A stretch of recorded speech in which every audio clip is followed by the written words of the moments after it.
you have to think of the bottom line better. Next. The objective of the research. Our research should have an objective and the I told you, we have to set a hypothesis, then we have to set the methods and materials how to fulfill this hypothesis. So we have to explain the key research methodologies and how we are going to fulfill this. Suppose, for example, here a medical researcher is studying a new vaccine. They must first of all ensure that its practical effectiveness. So then only they go for the trials. So first of all, they have to do a animal model, then they go to the human beings. The same way, we should have an objective. Next. The importance of research skills. So not every person will do the research. They should have the passion and also the expertise to do the research. So you should have the critical thinking, then data analysis and informed decision making. We should be able to have all this. For example, a biologist studying the climate change impact. He should go to the field first of all and you have to start seeing what are the ecological changes that have been taken for a long time. Then after doing the pre-studies, then we can go for the future studies. So we should have the afternoon that the professional practice applies academic knowledge. We should have real knowledge and we should know what are the challenges are there and we have to go for that. For example, we have a teacher researching students' learning style. Should adjust the teaching methods in order according to the learning outcomes. First of all, they should go back, see the feedback, and then they should start this. Next. Classification of the research methodologies. So we have three classifications. One is qualitatively, quantitatively, and mixed methods. So, for example, a psychologist conducting interview. So it's a qualitative and using the surveys is a quantitative. So when you go for research, you should have mixed. You should have qualitative as well as the quantitative in that. Next slide. So classification of research types, basic research, applied research, and action research. So as I told you, basic research, you should first of all know what is happening there. Preliminary study and something. So applied research, this solve the problem, what is really what is there, we do that. Then action research, it focuses on immediate improvement. So after doing the research, we are applying the society or that. For example, if pharmacist develop a new drug, what will you do? You first of all know whether it's really working or not. For example, you go for DNA sequencing. So first of all, you should know what is the gap in the DNA sequencing, what is that, then we should go into that. Next. So after doing the research, the findings. So we have done the research and we have got the results. So after getting the results, after finding is there, we should take a decision now. As a professionals, we should take decision. For example, here, a nutritional studies that have been carried out obesity. So after that, the critical thinking. So now the problem is the obesity. Obesity and more than BMI. So the problem is not solved. First of all, we have to do the survey study. Then we have to see the methodology how can we solve it. How we are going to implement that in the society is very important. That is the professional practice. For example, okay, the lawyer, even that after training, he should go to practice. So not doing the research work and putting that their result is not sufficient enough. It should be used in the practices. That is why research and professional practice has come together, the title. Thanks. So there are several evidences which I have given here. I'll share the slides and you can do that. So one small example which I want to say is that a scientist writing a research paper must make clear that his findings are understandable and it is of broad use. So when you study the topic itself, the research topic itself should be for the benefit of the society and also for the mankind and not destroying the nature. So you have to select such topics. Next. So collaborative and teamwork. Now DML College has a very good faculty, but they do not have resources. So they can approach the university in the concerned department and take up the collaborative research work. And not only in this area, they can also do how the patent. They can also share the patents with other institutions. Any other national or state level research institutes, they can collaborate, have a MOU and carry out the work during the vacations. And if you have the students, if it is MSc students at the final year, they have their research projects.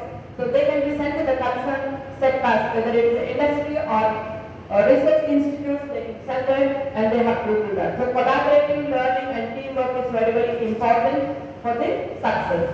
And even the proficient, if you are able to organize this program, it is possible because you all have worked together collaboratively and you have made this program to every initiative. Then time management is very, very important. The right time. Suppose tsunami has been already predicted. Immediately the geology department, geophysics department has to work that what intensity it is going to affect the people or earthquake. So timely management is very, very important for the research experiments and laboratories. So that will have more impact than the regular research. Next. So technology research. What type of technology are going to use? Whether the data collection you take or analysis or collaboration. So what they are going to do? So in when we take in 1980s, the data of the thesis or anything, whatever data it was, they used to analysis using some mean, median, mode or standard deviation. But now we are on test with so many software. So like SPSS if you take, you can easily analyze the data that you have done in your research work. So integrated theory with practice.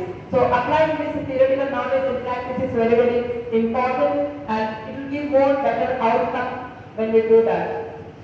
So again, I have given an example. A computer science student learning programming theory later applies to develop the real world application. So it should be active. Next. So case studies and best practices. Our research should also include the case studies. So we have to take in a particular area. For example, if a particular area in Godavari district, if take for example, there are some area it is affected with the earth is getting it's going down, like it is getting collapsing. Why it is happening? Or some disease prevalence has been suddenly broken up. We have seen in Karnataka last year we are falling down because of the nausea or vomiting and diarrhea. So we have to take up such kind of regional case studies and we have to work on that. So the case studies are also classified like explanatory or descriptive or explanatory students. Okay? So we have to investigate at the time that type of research has to be focused. Next. So mentoring the peer support.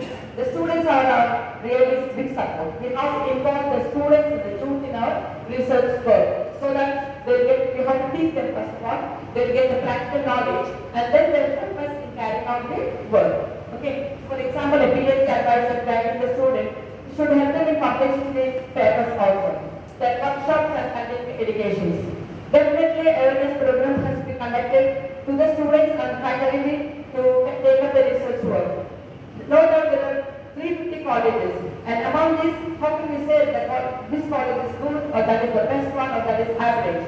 Depends upon the activities that are being carried out in that college regarding the research or any other activity. So, the students should, at the degree level itself, the seed of research and professional should be planted at the degree level itself. So we have to see, suppose in this college, in DLR college there are various courses, but the MCA people are more in number. When anyone comes and approaches to us, also we can give that particular trust area. Next. So practical tools for research. We should analyze and we should give them the tools that is required to carry out the research work. That's very, very important. We cannot tell you do this project, that project without giving any financial support or the technical support. We have to give the technical support. And suppose they are going to work with the animal models, definitely you should have the ethical certificate. And ethics in research is very, very important in professionals also. So you have to ensure that integrity, honesty and respect. Here I want to speak a few lines regarding the ethics in research. So when we work in the laboratory, when somebody's data is there, no one should steal that data. If at all you want to share that data, you should get the prior permission from there and tell them that I wish to take a part of your data for my research. In the same way, you should not publish unwanted things regarding related to your colleagues' research.